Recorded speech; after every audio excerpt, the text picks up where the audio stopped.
So today's lesson is going to be focused on helping you out with your assignment, the short story essay outline. And this assignment is due on April 5th at 11:59 p.m. But I really want you to watch this lesson first before you try to just do the assignment, because this is going to give you some good guidance to ensure that you're meeting the essay requirements.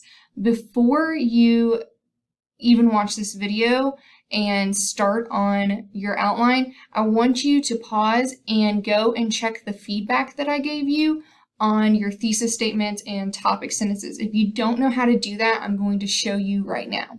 So the first thing you're going to want to go to is you're going to go to the grade book. This is showing my preview account, and you're going to scroll down. There you will see your grade for this assignment, the short story essay, thesis statement, and topic sentences.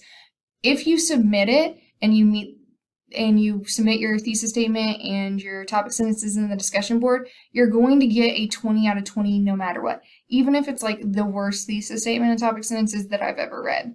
You're going to get credit for making that attempt. But what you need to do, no matter what grade you receive on that, is you need to click on this little purple comment button. That's going to be extremely important. So you'll click on that. It's going to actually pop up here as well, and you're going to have to click on the purple comment button again. And it's going to give you feedback on your thesis statement and your topic sentences. You need to make sure that you look at this first and make any changes to those before you start your essay outline. Because if you just start your essay outline without looking at this feedback, you might be really off track and not meeting the requirements of your essay, and then you'll put all this work into your essay outline and then kind of be stuck at a loss and have done the assignment wrong. So make sure you look at this feedback. If you have any questions about it, you can message me on Remind, email me. I'm happy to help you to make sure you have those things written well before you start your essay outline. So once you've looked at that feedback and made some adjustments and changes to your thesis statement and your topic sentences based on that feedback, then you can start this short story essay outline assignment. So what you will do is you'll click on the assignment, and there's going to be a link right here. This is going to take you to a Google Doc. You will need to click File, and then, where is that? Let's see. Oh, right there. File, and then make a copy, because you won't be able to type on my copy of this document. So make sure that you do that. And then the first thing I want you to do is, you've already written part of this outline. You're going to go and you're going to pull up your thesis statement and topic sentences and the adjustments that you've made to those. And then you're just going to copy and paste those over. So I have these right here for my example. And that's what I'm going to do, is I'm going to put in my thesis statement. You can just delete the lines. The lines are there to show you how much space you might dedicate to this, how many lines it might take up. So I'm just going to click Paste Without Formatting, and I'm actually going to change that from bold.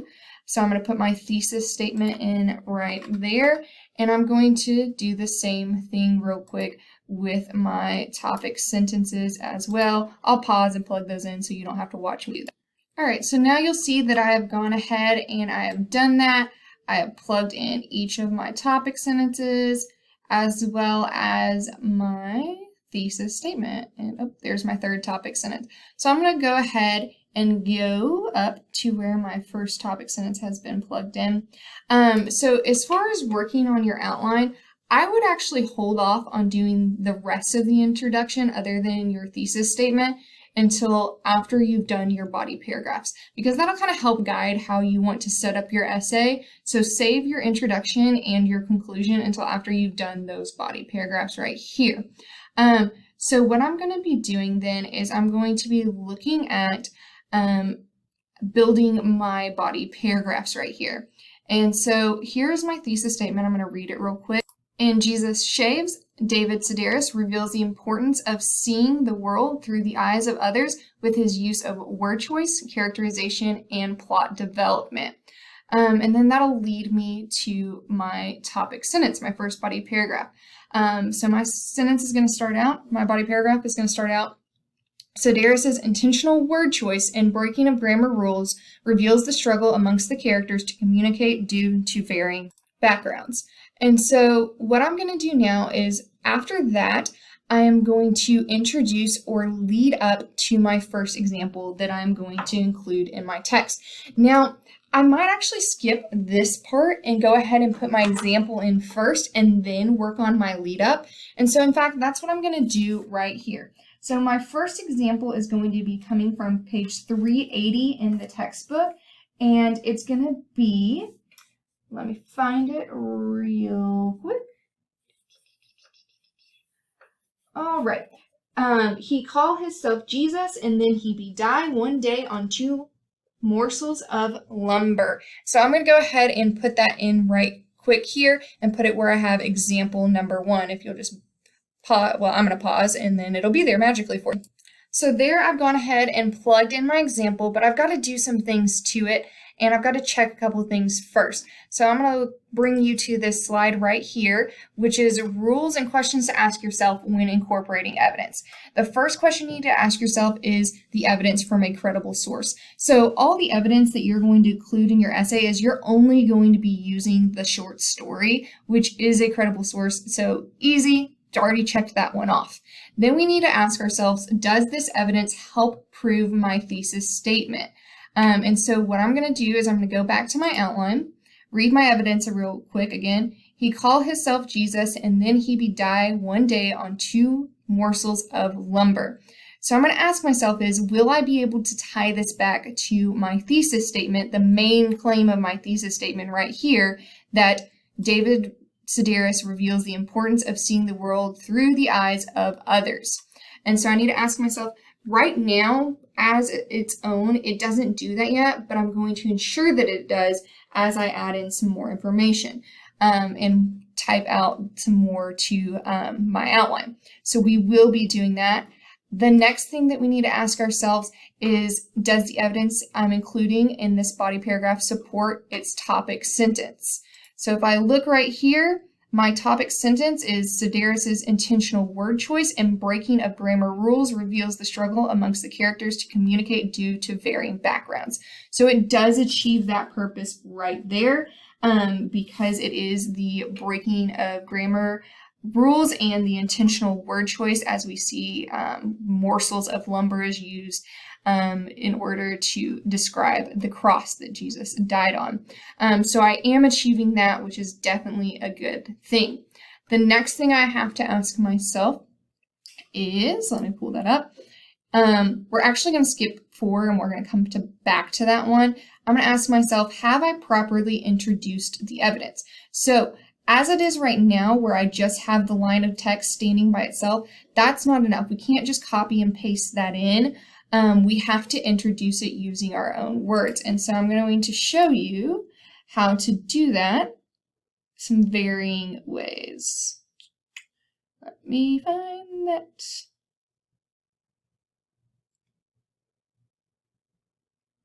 All right, so right here is how we do that. So we are going to use one of these stems. Anytime it has name of the article, that's going to actually be just the title of your short story. And then author's name will be the author of your short story. So we're going to go ahead and use, let's see, which one do I want to use? We're going to use this one, but I'm going to adjust it just a little bit, and we're going to show you, you can use any of these, but we're going to talk about this. So I'm going to use this one right here and go ahead and paste that right there. And I have to make some adjustments for it. So we're going to write, for example, and I'm just going to put the author. I'm not going to put Sedaris right here. The author states, and I need to change this a little bit because this is a quote that a character in the story is saying. So we're actually going to change it up just a little bit more and adjust it and actually get rid of the author. And we're going to say, for example, in the story, one of the Polish students, because that's who's saying this, states. Oh, no, we need that. Leave that there. And we're going to say what the Polish student states. Anytime we are quoting dialogue, we add right here a nope, that's not what I want. We add, there we go. So we're going to add a single quote within the quotes, and that signifies that we are quoting dialogue right there. And so I have now properly introduced the quote. I have brought it up using my own words, kind of set the stage, letting us know that this is the Polish student within the text who is saying this. So once I have done that, then I can move on to my next step, which is properly citing the evidence. So we need to make sure that we are letting our readers know where this came from. And here's some rules on how to do that. You can pause and look at it more carefully. All of ours have an author, which is really useful, and page numbers. So we're really going to just follow this general rule right here, and I'll show you how to do that. So what I'm going to do is I'm going to get rid of the end of punctuation at the end of that sentence, and I'm going to follow up these quotes with a parenthesis, and I'm going to put my author's last name because we're giving credit to him, and then I'm going to put the page number that I found this quote from, which was 380. If you're reading it from an online version, then you may not have page numbers. If you don't, you would just put Sedaris, okay?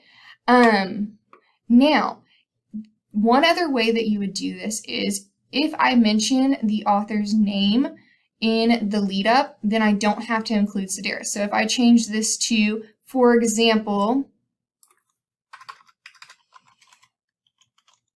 Sedaris writes, one of the Polish students saying blank, okay, and then my quote. So then I just get rid of Sedaris here and just have, the page number. So if you've mentioned Sedaris there, then all you need is the page number.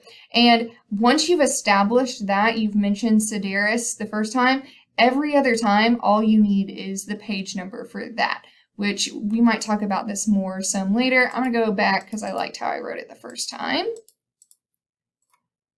And have it that way. So now I've included my evidence in there, my example from the text, and I need to check the next step of incorporating evidence. And that is going to be, have I properly followed it up? So anytime we include text evidence in that short story, or from the short story into our essay, we have to follow it up with our own words. Only about 25% of your essay is going to be quoting the short story that you are referencing. The rest is going to be your own analysis of the text. So that's really important that you follow it up. And so here are some stems that you can use to follow it up.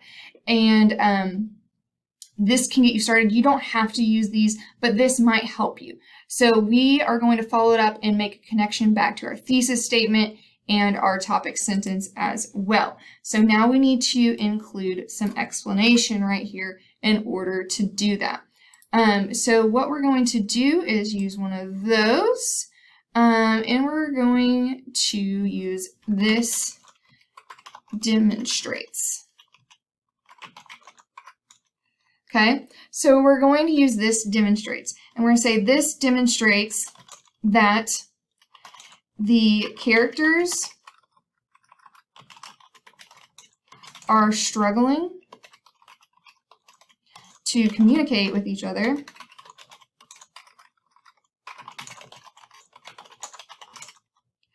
due to the fact that they have varying native languages and are using their minimal knowledge of French to share complex ideas. Okay.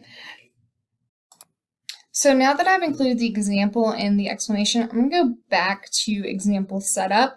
And we did set it up here by saying, for example, in the story, one of the Polish students states, but I'm going to see if I need to do anything to kind of add a fluid connection between here and here. So I'm going to go ahead and read my topic sentence and then see if I need to add another sentence to help bridge my reader's understanding. So Sedaris' intentional word choice and breaking of grammar rules reveals the struggle amongst the characters to communicate due to varying backgrounds. For example, in the story, one of the Polish students states, he call himself Jesus and then he be die one day on 2 morsels of lumber. This demonstrates that the characters are struggling to communicate with each other due to the fact that they have varying native languages and are using their minimal knowledge of French to share complex ideas.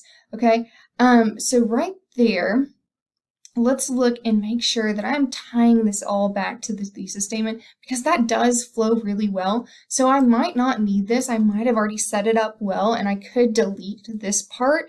But I'm guessing that I'm actually going to need some more explanation. So let's go back and check, does this relate back to my thesis statement? In Jesus Shaves, David Sedaris reveals the importance of seeing the world through the eyes of others. So I really need to tie back to that as well. So let's look and see how I can do that. So I am going to delete this because it already flows, and you're allowed to do that. You can delete parts of this, but make sure that you're meeting the requirements of the essay. So I'm going to do that right there, and then I'm going to add on actually more to my explanation here in order to make sure that I'm tying back to the fact, that main claim right there, the importance of seeing the world through the eyes of others, okay? So let's go ahead and do that.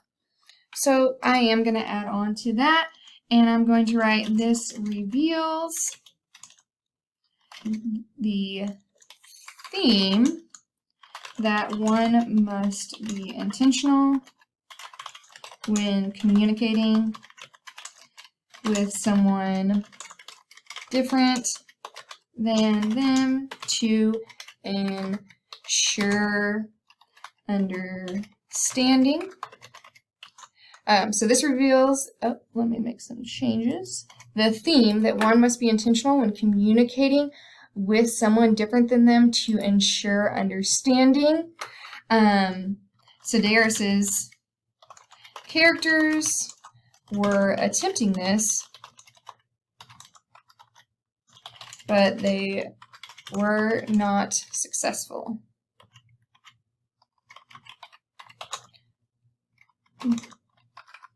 And we're going to leave that as that right there. So then I have the really good start to my first body paragraph. It's not done yet, but let's go ahead and read through it. So Sedaris' intentional word choice and breaking of grammar rules reveals the struggle amongst the characters to communicate due to varying backgrounds. For example, in the short story, one of the Polish students states, he call himself Jesus and then he be die one day on 2 morsels of lumber. This demonstrates that the characters are struggling to communicate with each other due to the fact that they have varying native languages and are using their minimal knowledge of French to share complex ideas. This reveals the theme that one must be intentional when communicating with someone different than them to ensure understanding. Sedaris' characters were attempting this, but they were not successful. So right there, I have a good start. I'm going to have to continue and add more in order to emphasize that and to lead up to that, to emphasize that and to build and further develop my paragraph.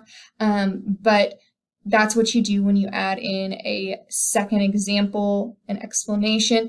You may need a third example. A third example is not required. So you might have enough, and I think judging by what I've written so far, if I do a second example, I have done enough for that paragraph. So you might choose to delete this third example stuff right here.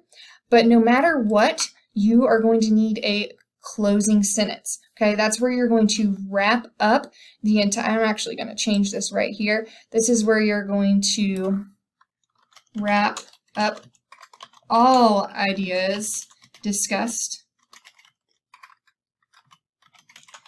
in the body paragraph and tie back to the thesis.